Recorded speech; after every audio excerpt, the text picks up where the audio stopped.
Hello everyone, this is Faraz Khan and you are watching Khan study point. आज हम बात करने वाले हैं क्लास 10 का चैप्टर नंबर 3 जो कि है मेटल्स एंड नॉन मेटल्स। इस चैप्टर में से आपके टर्म 1 एग्जामिनेशन में किस किस टाइप के असर्शन रीजन बेस्ड क्वेश्चन आपके आ सकते हैं। तो वीडियो को बिल्कुल स्किप मत कीजिएगा और वीडियो में एंड तक बने रहिएगा ताकि आप कोई भी इम्पॉर्टेंट पार्ट वीडियो का मिस ना कर दें। तो बिना किसी देरी के वीडियो स्टार्ट करते हैं। और आगे बढ़ने से पहले एक बात और, मैं इस चैप्टर की डिटेल वीडियो पहले ही अपलोड कर चुका हूं। मैं इस चैप्टर की MCQ बेस्ड क्वेश्चन भी की वीडियो भी बना के अपलोड कर चुका हूं। तो जिसने भी वीडियो ना देखी हो उसका मैं लिंक डिस्क्रिप्शन बॉक्स में डाल दूंगा और आई बटन पे आपको शो हो जाएगा, आप वहाँ से जाके देख सकते हैं। तो बिना किसी देरी के वीडियो स्टार्ट करते हैं। तो आगे बढ़ने से पहले हम पहले ऑप्शन पे ध्यान देते हैं कि ऑप्शन में हमें क्या क्या देखना होता है। हमें कि ऑप्शन ए में लिखा होता है कि अगर आपका असर्शन रीज़न दोनों ठीक हैं और अगर आपका जो रीज़न दिया गया है वो आपका असर्शन को करेक्टली एक्सप्लेन भी कर रहा है तो आप ऑप्शन नंबर ए को टिक करते हैं। ठीक है। ऑप्शन बी में लिखा होता है कि अगर आपका असर्शन रीज़न की स्टेटमेंट दोनों ठीक दी गई हैं, ट्रू दी गई हैं, लेकिन जो रीज़न है वो असर्शन को अच्छे से एक्सप्लेन नहीं कर पा रहा है तो हम उस केस में ऑप्शन बी लगाते हैं। और सी में क्या होता है कि अगर असर्शन ठीक हो और रीज़न की स्टेटमेंट गलत हो तो ऑप्शन सी। और डी में इसका ठीक उल्टा, यानी कि अगर असर्शन गलत है और रीज़न की स्टेटमेंट ठीक है तो हम ऑप्शन डी लगाते हैं। ठीक है। तो हम इन्हीं बातों का ध्यान रखकर आगे आने वाले क्वेश्चन के आंसर देंगे ए, बी, सी या डी में से। ठीक है। चलते हैं फर्स्ट क्वेश्चन की तरफ फिर। तो बच्चों आज का हमारा पहला क्वेश्चन है, असर्शन इसमें है कि hydrogen gas is not evolved when a metal reacts with nitric acid. यहाँ बोला गया कि जो हाइड्रोजन गैस होती है वो नहीं बनती है जब हम मेटल की रिएक्शन नाइट्रिक एसिड के साथ कराते हैं। तो ये स्टेटमेंट जो है बिल्कुल ठीक स्टेटमेंट है, तो इसलिए ये स्टेटमेंट असर्शन बिल्कुल ठीक है। रीज़न देखते हैं, nitric acid is a strong oxidising agent. ठीक है, क्योंकि इसका रीज़न यहाँ पे आपको दे दिया गया है कि क्यों नहीं होता ऐसा, क्योंकि जो नाइट्रिक एसिड होता है वो एक स्ट्रॉन्ग ऑक्सीडाइजिंग एजेंट होता है, इसी वजह से हाइड्रोजन गैस नहीं बनती है। ठीक है। तो यहाँ पर आपका असर्शन भी ठीक है, रीज़न भी ठीक है, इसीलिए इस केस में जो हमारा आंसर हो जाएगा वो हो जाएगा ऑप्शन नंबर ए। ठीक है, ऑप्शन नंबर ए हो जाएगा करेक्ट आंसर। नेक्स्ट क्वेश्चन पे चलते हैं जो कि है, highly reactive metals are obtained by electrolytic reduction. कि जो हाईली रिएक्टिव मेटल्स होते हैं ना, जो बहुत ज़्यादा अभिक्रियाशील धातु होते हैं, वो इलेक्ट्रोलिटिक रिडक्शन से मिलते हैं, जो कि बिल्कुल करेक्ट स्टेटमेंट है। ठीक है। तो हम यहाँ टिक लगा लेते हैं कि ये स्टेटमेंट ठीक दी गई हमें। रीज़न देखते हैं, in the electrolytic reduction metal is deposited at the cathode. बोला गया है रीज़न में कि जो इलेक्ट्रोलिटिक रिडक्शन में क्या होता है, जो मेटल होते हैं वो कैथोड पर डिपॉजिट हो जाते हैं। तो ये स्टेटमेंट भी आपकी करेक्ट दी गई है। ठीक है। लेकिन ये जो रीज़न दिया गया है यहाँ पर, ये रीज़न इसको एक्सप्लेन नहीं कर पा रहा है असर्शन को। ठीक है। तो इस केस में हम क्या करेंगे, ऑप्शन बी लगाएंगे। ठीक है, क्योंकि दोनों स्टेटमेंट ठीक है लेकिन एक्सप्लेन नहीं कर पा रहा रीज़न, इस वजह से। ठीक है। नेक्स्ट क्वेश्चन पे चलते हैं। असर्शन है इसमें, bronze is an alloy of copper and tin. यहाँ बोला गया है कि जो ब्रॉन्ज होता है वो अलॉय होता है कॉपर और टिन का। ठीक है, जो कि एक करेक्ट स्टेटमेंट है। तो यहाँ पर हम टिक लगा लेते हैं, it is a correct statement. Reason देखते हैं, alloys are heterogeneous mixture of metals with other metals and non metals. तो यहाँ रीज़न दिया गया है कि जो आपके अलॉयज होते हैं वो हेट्रोजीनियस मिक्सचर होते हैं metal with other metals and non metals. ठीक है, मेटल के साथ में कोई और मेटल या फिर अदर नॉन मेटल। तो लो ये स्टेटमेंट आपकी जो है रॉन्ग दी गई है। तो अगर आपकी असर्शन ठीक है यहाँ पर और रीज़न गलत है तो इस केस में जो हमारा आंसर होगा वो हो जाएगा ऑप्शन नंबर सी। ठीक है, क्योंकि असर्शन ठीक है, रीज़न गलत है, इसलिए option C is correct. Next question पे चलते हैं। Zinc oxide is amphoteric in nature. अब यहाँ बोला गया है कि जो जिंक ऑक्साइड आपकी होती है वो एम्फोटेरिक होती है नेचर में। क्या होती है, एम्फोटेरिक। अब एम्फोटेरिक ऑक्साइड क्या होती हैं, एम्फोटेरिक ऑक्साइड वो होती हैं जो कि एसिड्स और बेस दोनों के साथ में रिएक्शन कर सकती हैं। ठीक है। तो ये आपकी स्टेटमेंट को करेक्ट दी गई है, ये होती है। रीज़न देखते हैं, zinc oxide react with both acid and base. क्योंकि यहाँ बोला है कि जो जिंक ऑक्साइड जो होती है वो एसिड और बेस दोनों के साथ में रिएक्शन करती है, जो कि बिल्कुल सही बात है। और ये इसका करेक्ट रीज़न भी है कि जिंक ऑक्साइड एम्फोटेरिक क्यों है, क्योंकि ये एसिड बेस दोनों के साथ में रिएक्शन कर रही है। तो यहाँ पर दोनों स्टेटमेंट ठीक है और दोनों स्टेटमेंट होने की वजह से रीज़न एक्सप्लेन भी कर रहा है एसोसिएशन को। तो यहाँ पर आपका ऑप्शन नंबर ए हो जाएगा करेक्ट। ठीक है, नेक्स्ट क्वेश्चन पे चलते हैं। यहाँ पर एसोसिएशन आपको दिया गया है कि magnesium chloride is an ionic compound. यहाँ बोला गया है कि जो आपका मैग्नीशियम क्लोराइड होता है क्या वो एक आयोनिक कंपाउंड होता है। तो जी हाँ, बिल्कुल सही बात है, आयोनिक कंपाउंड ही होता है। अब अगर आपको नहीं पता कि आयोनिक कंपाउंड को हम कैसे पहचानते हैं, क्या होते हैं आयोनिक कंपाउंड, तो आप मेरी डिटेल वीडियो जाके देख सकते हैं, जिसका लिंक मैं नीचे डाल चुका हूँ ऑलरेडी, और आपको आई बटन पर भी मिल जाएगा। ठीक है, तो ये स्टेटमेंट आपकी बिल्कुल सही दी गई है। रीज़न देखते हैं। Metals and non metals react by mutual transfer of electrons. यहाँ बोला गया कि जो मेटल्स और नॉन मेटल्स जो होते हैं वो म्यूचुअल ट्रांसफ़र, जो इलेक्ट्रॉन्स होते हैं वो अपने इलेक्ट्रॉन को ट्रांसफ़र करते हैं, वो एक देता है तो एक लेता है। ठीक है ना, तो ये स्टेटमेंट बिल्कुल ठीक है। ठीक है, और यहाँ पर क्या हुआ है, यहाँ पर इस रीज़न ने इस असर्शन को क्या करा है, एक्सप्लेन भी करा है कि आयोनिक कंपाउंड क्यों है, क्योंकि मेटल और नॉन मेटल में क्या होता है, इलेक्ट्रॉन का ट्रांसफर होता है, इसीलिए ये आयोनिक कंपाउंड है। तो यहाँ पर आपका ऑप्शन नंबर ए हो जाएगा करेक्ट आंसर। ठीक है, नेक्स्ट क्वेश्चन पे चलते हैं, जो कि है असर्शन में कि zinc can easily displace copper on reacting with a solution of copper sulphate. यहाँ बोला गया है कि जो जिंक होता है वो आसानी से डिस्प्लेस कर सकता है कॉपर को, या कर देगा कॉपर को। ठीक है, यानी कि विस्थापित कर देगा अगर रिएक्शन कराया जाए उसकी कॉपर सल्फेट के साथ में जिंक की रिएक्शन। तो ये स्टेटमेंट बिल्कुल ठीक है, तो यहाँ पर हम टिक लगा लेते हैं। ये स्टेटमेंट आपके ठीक दी गई, क्योंकि जिंक जो होता है कॉपर से ज़्यादा रिएक्टिव होता है, इसलिए। रीज़न देखते हैं। Copper is more reactive metal as compare to zinc. अब यहाँ बोला गया कि जो क्या कॉपर जिंक से ज़्यादा रिएक्टिव होता है क्या, तो बिल्कुल रॉन्ग स्टेटमेंट है ये, क्योंकि हमने ऊपर भी पढ़ लिया कि जिंक डिस्प्लेस करेगा ना कॉपर को, इसलिए जिंक ज़्यादा रिएक्टिव हुआ, और यहाँ बात करी गई कॉपर ज़्यादा रिएक्टिव है। तो इस केस में आपका रीज़न गलत है, असर्शन ठीक है, तो ऑप्शन नंबर सी हो जाएगा करेक्ट आंसर। ठीक है, नेक्स्ट क्वेश्चन पे चलते हैं।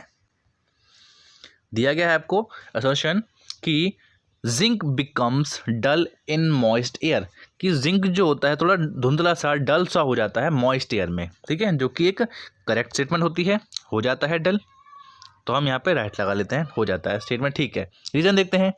Zinc is coated by a thin film of its basic carbonate in moist air. अब यहाँ बोला गया है कि जो जिंक होता है, जिंक कोटेड हो जाता है thin film of basic carbonate, एक बेसिक कार्बोनेट की पतली सी लेयर चढ़ जाती है मॉइस्ट एयर में। तो ये बिल्कुल करेक्ट स्टेटमेंट है, और ये इसको रीज़न जो है, ये रीज़न इसको एक्सप्लेन भी कर रहा है अच्छे से। ठीक है, क्योंकि जिंक क्या है, डल क्यों हो जाएगा, क्योंकि इस पर बेसिक कार्बोनेट की एक लेयर चढ़ जाएगी, कोटिंग हो जाएगी। ठीक है, तो इस केस में आप अपना ऑप्शन नंबर ए लगा सकते हैं, क्योंकि दोनों स्टेटमेंट ठीक भी हैं और रीज़न एसोसिएशन को एक्सप्लेन भी कर रहा है। ठीक है, चलते हैं नेक्स्ट क्वेश्चन पे, जो कि है असर्शन में कि MgCl यानी कि magnesium chloride is a covalent compound. क्या मैग्नीशियम क्लोराइड एक कोवलेंट कंपाउंड होता है, तो बिल्कुल नहीं। मैग्नीशियम क्लोराइड एक कोवलेंट कंपाउंड ना होकर एक आयोनिक कंपाउंड होता है, इसलिए ये स्टेटमेंट आपकी रॉन्ग हो गई है। अब अगर आपकी असर्शन गलत हो जाती है तो आप ऑटोमेटिकली आँख बंद करके अपना आंसर ऑप्शन डी को लगा सकते हैं, क्योंकि चारों ऑप्शन में से सिर्फ एक ही ऐसा ऑप्शन होता है जिसमें क्या दिया होता है कि असर्शन गलत होगा। तो इसका मतलब ये होगा कि आपका रीज़न ऑटोमेटिकली ठीक होगा। ये भी देख लेते हैं कि रीज़न में क्या दिया गया है कि magnesium chloride is a good conductor of electricity in molten state. यहाँ बोला गया है कि जो मैग्नीशियम क्लोराइड होता है वो गुड कंडक्टर होता है, ठीक है, इलेक्ट्रिसिटी का, किसमें, मोल्टन स्टेट में, जो कि करेक्ट स्टेटमेंट है। और ये जो प्रॉपर्टी होती है, प्रॉपर्टी कोवलेंट की नहीं होती, आयोनिक कंपाउंड की होती है, इसलिए आपका जो आंसर है वो क्या हो जाएगा, ऑप्शन नंबर डी हो जाएगा आपका आंसर। ठीक है, नेक्स्ट क्वेश्चन पे चलते हैं, जो कि है the reaction of calcium with water is less violent. जब कैल्शियम की रिएक्शन पानी के साथ में होती है तो वो लेस वायलेंट होती है in comparison to that of sodium. अगर इसका कंपेयर करें हम सोडियम के साथ में, ठीक है ना, क्योंकि सोडियम के साथ में जो रिएक्शन होती है वो ज़्यादा मोर वायलेंट होती है, बहुत तेज़ी सी रिएक्शन होती है सोडियम के साथ में अगर हम कंपेयर करें कैल्शियम से। तो ये स्टेटमेंट आपकी करेक्ट दी गई है। रीज़न देखते हैं the heat evolved is not sufficient for the hydrogen to catch fire, क्योंकि अगर हम कैल्शियम के रिएक्शन पानी के साथ कराएंगे ना तो जो हीट बनेगी वो इतनी काफ़ी नहीं होगी कि उस हाइड्रोजन में वो आग पकड़ सके। ठीक है, इसलिए जो आपकी ये स्टेटमेंट है, ये भी स्टेटमेंट ठीक दी गई है और ये रीज़न जो है ये एक्सप्लेन भी कर रहा है, इसको अच्छे से प्रॉपरली एक्सप्लेन कर रहा है कि कैल्शियम जो है लेस वॉलेंट क्यों होगा एज कम्पेयर टू सोडियम, क्योंकि इसमें जो हीट एवॉल्व होगी वो हाइड्रोजन गैस में फायर नहीं लगा पाएगी इसलिए। तो यहाँ पर आपका ऑप्शन नंबर ए हो जाएगा करेक्ट आंसर। ठीक है, नेक्स्ट क्वेश्चन पे चलते हैं जो कि है आपका सेशन कि CN यानी कि carbon and nitrogen do not react with dilute HCl and dilute H2SO4। यहाँ पर बोला गया कि जब कार्बन और नाइट्रोजन होती है वो डाइल्यूट हाइड्रोक्लोरिक एसिड और डाइल्यूट सल्फ्यूरिक एसिड के साथ में रिएक्शन नहीं करती है, जो कि एक करेक्ट स्टेटमेंट होती है। ठीक है, करेक्ट स्टेटमेंट है। रीज़न देखते हैं कि metals do not react with dilute HCl and dilute H2SO4। यहाँ बोला गया है कि जो मेटल्स होते हैं वो रिएक्ट नहीं करते हैं डाइल्यूट HCl और डाइल्यूट H2SO4 के साथ में, जो कि बिल्कुल ही रॉन्ग स्टेटमेंट है, क्योंकि मेटल जो होते हैं वो तो रिएक्ट कर लेते हैं, डाइल्यूट एसिड कोई सा भी हो रिएक्ट कर लेते हैं, लेकिन यहाँ पर नहीं बोला गया इसलिए रॉन्ग स्टेटमेंट हो गई। अब अगर आपकी रीज़न गलत है, असर्शन ठीक दिया गया, तो आपका ऑप्शन नंबर सी हो जाता है करेक्ट। ठीक है, नेक्स्ट क्वेश्चन पे चलते हैं कि है असर्शन आपको दिया गया है copper displaces silver from silver nitrate solution, कि जो कॉपर जो होता है वो डिस्प्लेस कर देता है सिल्वर को सिल्वर नाइट्रेट के सॉल्यूशन में से, जो कि एक करेक्ट स्टेटमेंट होती है, यानी कि असर्शन ठीक है। यहाँ पर रीज़न देखते हैं, copper is more reactive than silver, क्योंकि कॉपर जो होता है वो ज़्यादा रिएक्टिव होता है सिल्वर के कंपैरिजन में, जो कि करेक्ट स्टेटमेंट होती है ये भी। ठीक है, तो यहाँ पर दोनों स्टेटमेंट आपकी करेक्ट दी गई हैं और ये जो रीज़न है असर्शन को एक्सप्लेन भी कर रहा है प्रॉपरली, तो यहाँ पर आपका ऑप्शन नंबर ए हो जाएगा करेक्ट आंसर। नेक्स्ट क्वेश्चन पे चलते हैं, क्योंकि है कि aluminium oxide and zinc oxide are acidic in nature. यहाँ बोला गया है कि जो आपका एल्यूमिनियम ऑक्साइड होता है Al2O3 वो और जिंक ऑक्साइड एसिडिक होते हैं नेचर में, जो कि एक रॉन्ग स्टेटमेंट है।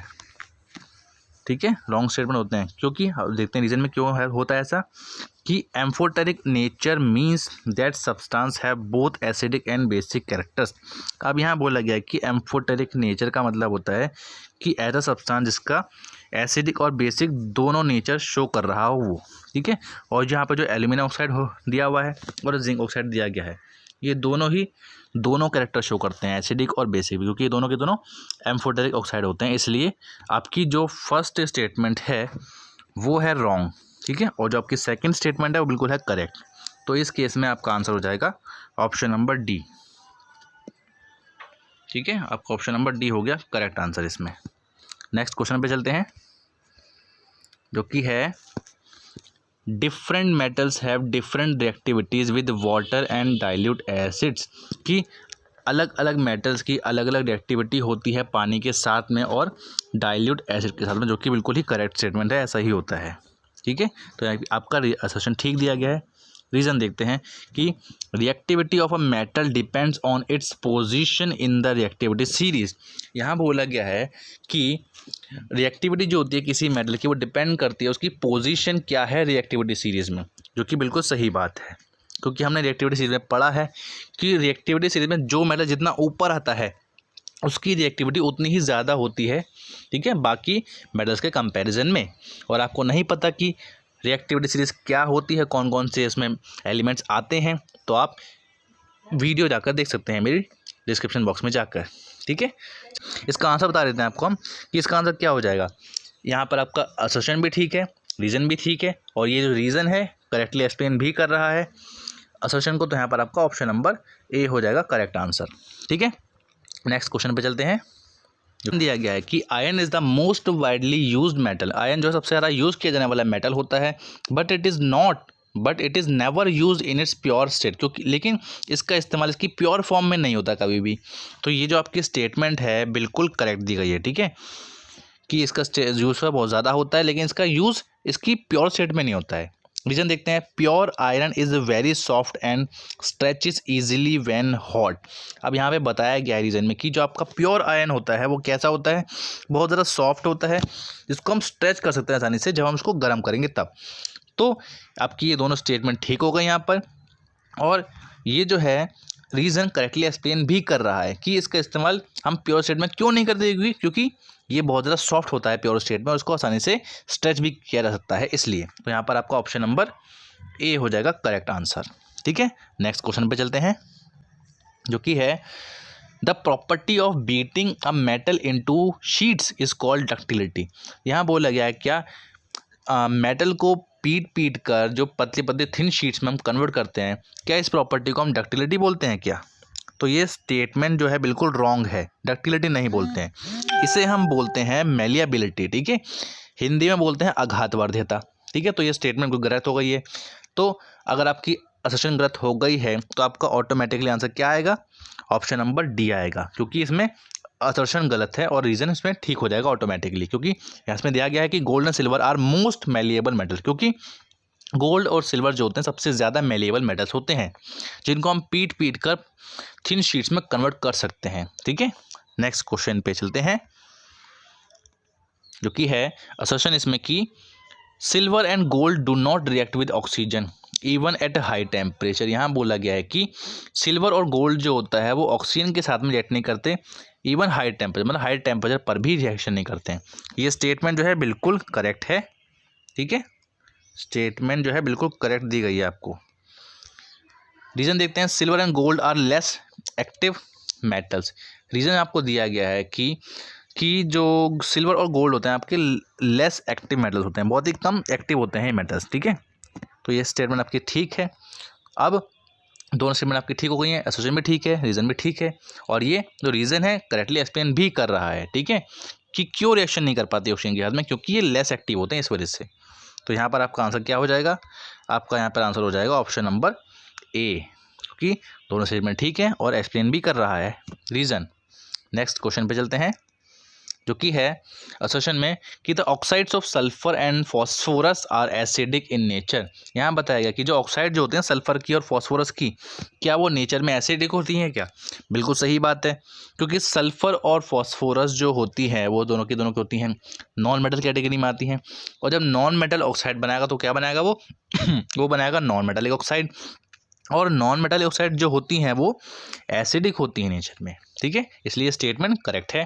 रीज़न देखते हैं, metal oxides are basic in nature.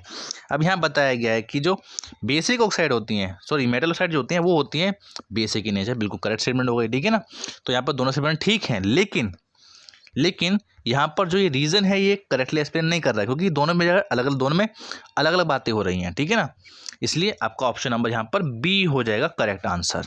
ठीक है, नेक्स्ट क्वेश्चन पे चलते हैं, जो कि है MgO exist in liquid state, यानी कि मैग्नीशियम ऑक्साइड जो होता है वो लिक्विड स्टेट में पाया जाता है, जो कि बिल्कुल ही रॉन्ग स्टेटमेंट है। तो ये स्टेटमेंट आपकी रॉन्ग हो गई है। अब आपकी असर्शन गलत हो गई तो आपका ऑटोमेटिकली आंसर क्या आएगा, ऑप्शन नंबर डी आएगा। ठीक है, नेक्स्ट क्वेश्चन पे चलते हैं, जो कि है असर्शन में कि ऑन रिएक्टिंग विद वाटर, जब वाटर के साथ में रिएक्शन होगी calcium start flowing over water, तो कैल्शियम क्या होगा, पानी के ऊपर तैरना शुरू कर देगा। तो ये स्टेटमेंट आपकी बिल्कुल ठीक है कि ऐसा ही होता है। ठीक है ना, कैल्शियम जो है तैरना शुरू कर दे रहा है पानी के साथ में रिएक्शन करके। रीजन देखते हैं, calcium react with cold water at room temperature. Calcium जो होता है ठंडे पानी के साथ में रिएक्शन करता है एट रूम टेम्परेचर।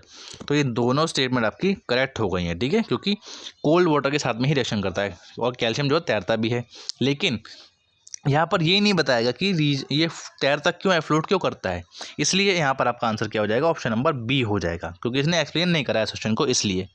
ठीक है, नेक्स्ट क्वेश्चन पे चलते हैं। असर्शन आपको दिया गया है यहाँ पर, the arrangement of metals in order to decreasing reactivities is called reactivity series. यहाँ बोला गया है कि जब मेटल्स को अरेंज करते हैं उनकी डिक्रीजिंग रिएक्टिविटीज़ के हिसाब से, क्या उसको हम रिएक्टिविटी सीरीज बोलते हैं? बिल्कुल करेक्ट, उसको हम रिएक्टिविटी सीरीज ही बोलते हैं। ठीक है, नेक्स्ट रीजन देखते हैं, metals at the top of the series are very reactive and metals at the bottom are less reactive. यहाँ बोला गया है कि जो मेटल्स टॉप में आएंगे वो होंगे वेरी रिएक्टिव, और जो मेटल्स बॉटम में रखे होंगे वो होंगे लीस्ट रिएक्टिव। ठीक है, तो यहाँ पर आपकी जो है दोनों स्टेटमेंट करेक्ट हो गई हैं, लेकिन रीज़न ने असर्शन को एक्सप्लेन नहीं करा। ठीक है, इसलिए यहाँ पर आपका आंसर हो जाएगा ऑप्शन नंबर बी। ठीक है, तो यहाँ पर हमारी आज की वीडियो ख़त्म होती है। तो अगर आपको हमारी वीडियो पसंद आई हो आज की, तो आप हमारी वीडियो को लाइक कर सकते हैं और चैनल को सब्सक्राइब करते हैं। जल्दी मिलेंगे आपसे एक अच्छी और नई वीडियो के साथ में। तब तक के लिए till then take care, bye bye.